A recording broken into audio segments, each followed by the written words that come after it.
Hello everybody and welcome to this Astrology channel. I'm thrilled to have everyone joining me today, and I thought I would discuss something because it's hot off the press in terms of astrological news, and that is the Jupiter Neptune conjunction, which will be happening sort of late March, early April as the two planets move into conjunction with each other. This is what is called the Great Awakening. So I'm sure a lot of you have heard people talking about the Great Awakening, and you thought, well, what's that all about? Well, in terms of astrology, it really is happening because we have this very exciting conjunction. Now, there is a Jupiter-Neptune conjunction every sort of 11, 12, 13 years, but there hasn't been one in Pisces, which is where this one's happening, since the mid-1800s, about 1852, around there. So you can see it's a once-in-a-lifetime occurrence. And why it's more kind of powerful and significant than other Jupiter-Neptune conjunctions is because Neptune rules Pisces, and Jupiter is the co-ruler of Pisces, which means they operate with much more va-va-voom when they are in Pisces, rather than, say, Capricorn or one of the other signs. So what does it mean about the Great Awakening? Well, when these two planets come together, there is a great increase in awareness, in consciousness. It's a very consciousness-raising event, and therefore it's very exciting for all of us who are interested in increasing our vibration, understanding life, understanding our destiny, and maybe connecting with our higher purpose. So what else does the kind of Great Awakening mean? Well, it's something that is happening on a spiritual level. I feel a lot of people are already feeling it quite deeply. Some people refer to the Schumann resonance, but this is definitely inspiring us to look towards a higher purpose, to start resonating with a higher consciousness. Now, if you're watching this channel, it means you are interested in astrology, and I find that everyone interested in astrology is both an optimistic person and also a person who wants to see their life in a wider context. You know, you don't just want to go through an endless procession of days doing rather pedantic things. You want your life to mean more, and you want to see some purpose in your life and also some progress in terms of increasing your understanding.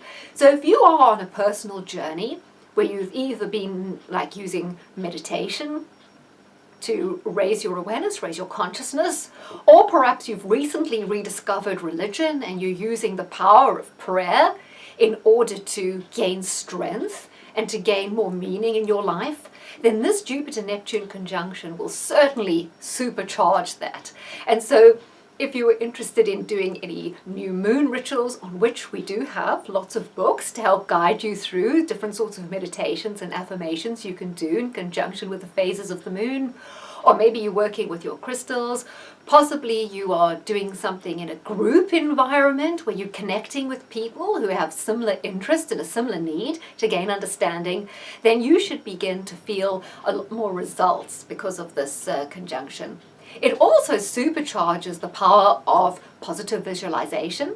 So I would certainly recommend you having more time alone in order to think, to contemplate, to assess your life, because this can be an active transit or conjunction, but it can also be quite passive. You don't necessarily have to be out there doing something incredibly proactive and adventurous. You can also use it as a time to step back, to reflect, to possibly analyze your dreams, write a dream journal, get more in touch with what's going on in your subconscious. It's also an excellent time for those of you who may want to undertake a road trip, to travel, to just get away from it all. Because one thing this really means is getting away from the rat race. It's getting a perspective again, getting a perspective on what really counts. So what else does the Great Awakening mean to me? It means an awakening to your power and your purpose. Too often we give our power away, and the way we do that is by looking for heroes or saviors. So we're looking outside of ourselves for solutions, that it may be, you know, maybe looking for a politician who's going to save us, or towards a pop star that's going to inspire us. We always tend to be looking outside of ourselves for the solutions. That may even be a job promotion or a new car or a new house. This conjunction encourages us to look inside for the solution. So we want to connect with our inner wisdom. which we all do have. There is something within inside us. It's almost like a compass. And whenever we feel at a crossroads or confused in our life, the answers do lie within. But sometimes we need to shut down the outer noise. We need to quieten down the social media, the TV, the influence of our friends, the kind of general hubbub going on, so that we can then reflect and connect with that inner compass, which will, of course, help us to make the right choice. Because at the end of the day, the answers are all within, if only we would understand that. And that's why I feel this Jupiter Neptune conjunction is a wonderful opportunity for all those of us who already feel that we're on a journey and are ready for a spiritual awakening. And of course, there's lots of different ways we can do that. That's all down to personal choice. I thought I might just have a whip round through the star signs to say how it might all be affecting you. And I'm going to put it into categories like Aries plus Aries rising, because I realize that while the rising sign is important, there are many people out there who don't know their time of birth and they're going to be working with their star sign. So let's kick off and say this is for Aries and Aries rising. Now this conjunction is happening in Pisces, which is in your 12th house. So I found that Aries, of all the signs, are the most keen on astrology. My Aries clients simply love their astrology. And Aries people, well, you'll always hear about Aries being really competitive, quite assertive, quite driven and energetic. But Aries have fantastic intuition. They're really good judges of character. They've got a really good gut feel. And I think this conjunction can help supercharge your intuition and those kind of, that sort of powerful wisdom you have within you. So key thing for Aries is to tackle fears and anxieties. What's important when this conjunction is happening in your 12th house is to understand your secret enemies. Secret enemies are often the fears and anxieties we don't always acknowledge, but are kind of in there, like scuppering our best efforts. So you've got to focus on those, acknowledge them, and deal with them with kindness. Be gentle to yourself. Use a lot of self-care. For Aries, this may be a great time to have a little bit of space, seclusion. I know a lot of Aries sometimes like to lock themselves away, do a lot of reading. It helps you to rebalance yourself and to maybe get a perspective. So maybe that's what you want to be doing. And for Aries out there, you want to be doing your dream journals, because this may really stimulate your dreams as a way of your subconscious trying to reach your conscious. So you want to be analyzing your dreams and trying to understand the messages your conscious is pushing through to your conscious mind, because that's where you're going to connect with that inner compass that I talked about. So for Taurus, with this conjunction happening in Pisces, it's happening in your 11th house. Now, you may have read articles in the paper saying that this is a good year for networking for Taurus. And I know the word networking gives a lot of people the heebie-jeebies, because it's often a word used in the business world for this kind of you scratch my back, I scratch yours, kind of fake interacting with other fellow professionals. But I think for Taurus, what's really important this year is not networking in a business sense, but developing friendships out of your normal friendship circle with people who you can connect with on a spiritual level, who are on a similar journey to yourself, and who you can develop much deeper, more profound relationships with.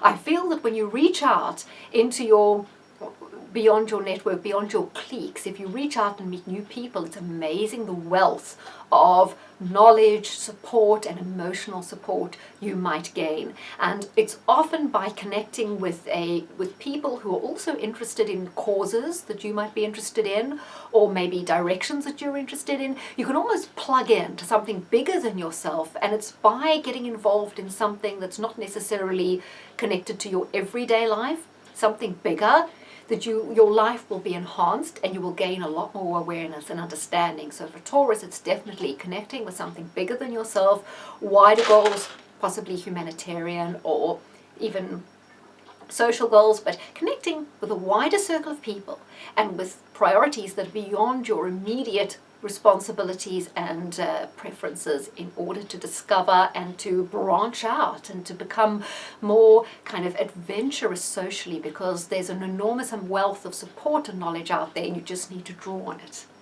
So for Gemini, this would be happening in your 10th house, and I feel that Geminis can use the power of communication this year to enlighten others and to share with others. So it's a time for you to share your knowledge and to gain almost a lot of fulfillment and satisfaction by communicating with each other on a grand stage. So if you're a Gemini, obviously it's in your gift to be a good communicator, but this year you need to do it not so much in a professional way, but in a more profound way, getting your ideas, your inspiration, your thoughts out there, and possibly being able to kind of motivate and educate people, but subtly, maybe through images, through poetry, through prose, but through the power of your words. I think there'll be a lot of Gemini out there who will find that there's a certain kind of authority figure maybe comes into your life, acts as a guru, someone that can give you some advice and inspiration, and that can also help your life take your life forward. I feel a lot of Gemini, there will be surprising twists and turns, and you may end up veering off what you always thought was your course in life to something totally new. So kind of be open-minded about your future. Don't latch on to one thing. Start thinking to yourself, was I on the right course? Is this thing that I'm doing, are my ambitions really in tune with my inner calling? And be more receptive to new directions opening up, which are maybe things you never thought of, but suddenly they may be calling you spiritually. So for Cancerians, this conjunction is happening in your 9th house. So this is a particularly powerful year for self-development for Cancerians, and your religious and spiritual life is supercharged. Even if you haven't ever thought of yourself as a religious or spiritual person, you may really connect with that now, find a lot of satisfaction in that. I feel that philosophy becomes a subject very important to Cancerians.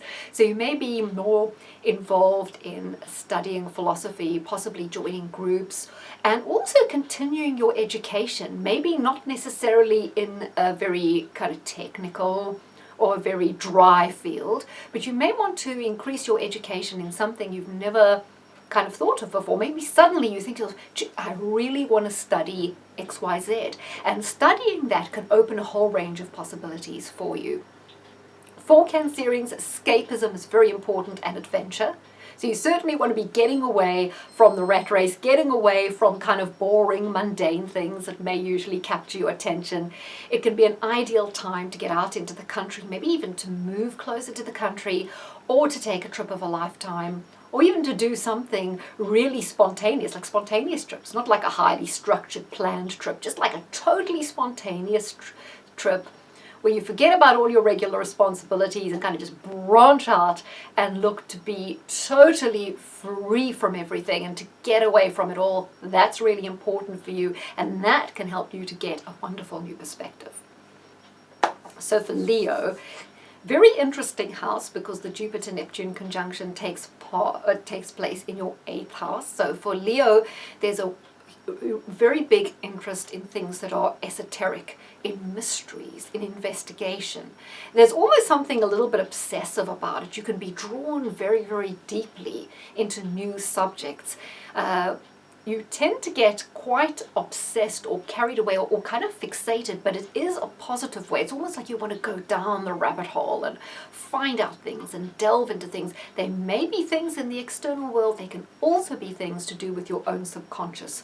So if you have been a person who've been battling with any kind of habits, addictive behavior, or you feel that you have any deep-seated issues that are holding you back, this is the most wonderful time to tackle those. You can do it by yourself, using sort of affirmations, positive thinking, self-hypnosis, kind of reprogramming yourself. I know a lot of gurus talk about, the brain being a computer, and sometimes you need to kind of reprogram it to get rid of all the clutter and the rubbish that keep you in negative patterns. I feel this is a wonderful year for Leo to break bad habits and break bad patterns. It doesn't just mean bad habits like smoking or drinking. It can mean bad habits like people pleasing, getting involved in the same kind of relationship all the time. I feel this is a time to just conquer the mindsets that have held you back. And so you can move beyond that and find an exciting new phase. In terms of work, this can actually be a very good year for working with money, rearranging your finances, being very creative in terms of your financial management, rearranging debt. But as I say, this has always got a spiritual element. It's not just about mundane stuff. So maybe by rearranging the debt and the way you earn money, you can free up time or free up energy or just kind of declutter and minimalize your life so that you have less time sort of at the grindstone worrying about money and debt, and more time to free up your mind, your thinking, to explore your relationships at a deeper level and to connect with others, particularly your partner, in a much more meaningful way. Because this is also the house of intimacy. So Leos have a wonderful opportunity to increase the level of intimate understanding and the bonding in personal relationships. So for Virgo, this conjunction takes place in your 7th house. So I would say this is a fantastic time for marriage and relationships. Probably an excellent time to either get married or get into a relationship. But it's also a wonderful time for you to explore your spiritual life, possibly with your partner. You and your partner may have an awakening together, or your own personal awakening could improve the way you relate to your partner and thus set your marriage onto a whole new trajectory. So whatever's been going on, your relationship life or your marriage, this is an opportunity now for a reset in a slightly more spiritual, with a higher understanding. So we want to move beyond the bickering, the talking about the money and the children and all the general stuff, and get to a level where you're kind of connecting above that, at a level above that, where you really understand what's actually going on and what's going on at an emotional level. So your kind of emotional intelligence in relationships improves, and therefore your strategy and the way you approach relationships can be revitalized and rejuvenated. So in terms of Libra, this conjunction's happening in your 6th house. Now this is fantastic for any Libra who are in the medical field or a caring field, because it totally enhances that connection you have with your clients. So if you do work in healing, energetically you're far more perceptive and responsive to your clients. That can make you much more effective in your career. And you also gain a great deal from giving and caring to others. It's almost like giving service above self, or giving to your clients, or giving a service helps you to have a deep cleansing process and to absolve yourself. It's also a wonderful year for any Librans who want to undertake holistic healing mind, body, soul, using forgiveness, using detoxing, and a good diet. So definitely diet and the physical form as connected to the spiritual form is a theme for Libra. So I want you to be thinking how you can improve your health, your psychology, and your fitness, but all in a very holistic way, and detoxifying from bad emotions and bad food, all very much part of that. Let's talk about Scorpio there. Very exciting for Scorpio, because this conjunction happens in your 5th house. It's a house of creativity and romance. So it's definitely a period where a highly spiritual, very nurturing and special new relationship can begin to blossom. So it is actually a good year for you doing any dating or simply deepening a relationship you really have. But it's also a time for great honesty. So you may have to look at any current romances that are possibly shallow and understand how they don't fulfill you, and maybe they don't have much potential going forward because maybe you've outgrown that relationship. Maybe you're growing spiritually in a different way to the person you're with, and it may be time to also acknowledge that. But as I say, whatever decision you make in relationships, it's highly likely that there's going to be a fantastic new relationship waiting for you.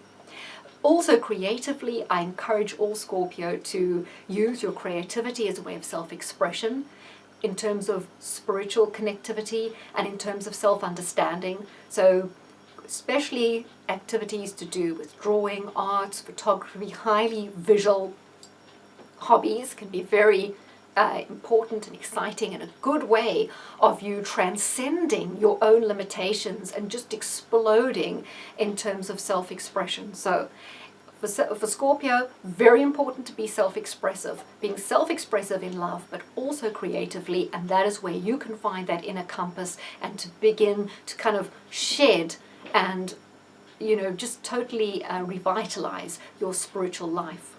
In terms of Sagittarius, events around the home are really important. There will be lots of decisions about where to live going forward.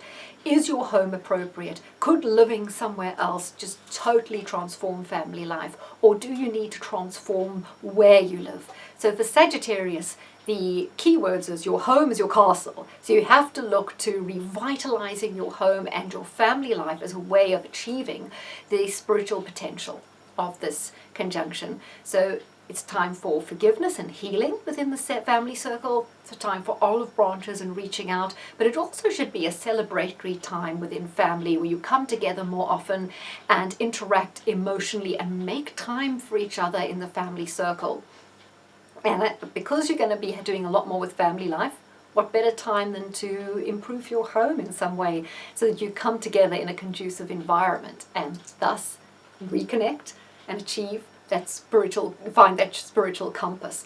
Also, Sagittarius, very outgoing sign, but you do need some space and time alone to reassess this year. You definitely need to be able to sit back, assess. You're at a time in life where you need to have a big rethink about your goals going forward and about where you are and what the cycle going forward is going to be all about. So it's also a good time for a life audit.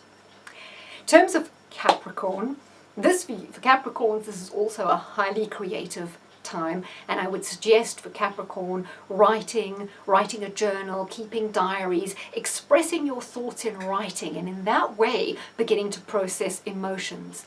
I often feel that for Capricorns, you're very pragmatic, you like to get on with things, you don't often cater to your spiritual and emotional needs. So I want you to think a lot more about that, and maybe even by reading fiction and connecting with an author who possibly expresses a lot of the themes you feel are important, that could be a good starting point. And from that, I would like you to start trying out writing, whether you want to do some fiction writing, poetry, music writing, some sort of writing or communication we are going to explore. And even for Capricorn, if you're on any sort of journey, why not do a vlog as well? Because share it with other people, communicate with other people, and then make this more of a kind of a discussion kind of thing. So you don't just want to be going through this alone. It's very important for you to be able to share your journey with other people, and you can sometimes understand your journey better through talking about it to other people. So communication for you is very important.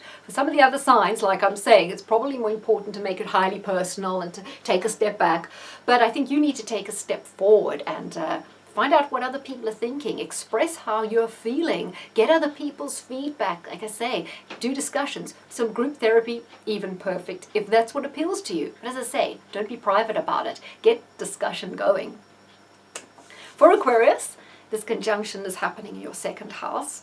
I feel it's very important for you to reassess priorities and also to start rediscovering talents, because when we talk about Aquarius, you the eccentric geniuses of the zodiac, but often you're very modest and shy, and you don't always totally understand your own kind of potential. So this is a time I want you to start thinking about all those things you used to do that maybe got dropped along the way, little hobbies you had, little dreams you had, things that really used to matter to you or you were really good at, but for some reason you stopped doing them. I want you to bring those back into your life, because part of your spiritual awakening and understanding this year is understanding your true innate worth, and a lot of that is connected to the special, unique talents that you have. So I really need you to understand your uniqueness and your special role as a person. And if you don't feel that what you do now fully reflects your potential to the world, we want to change that.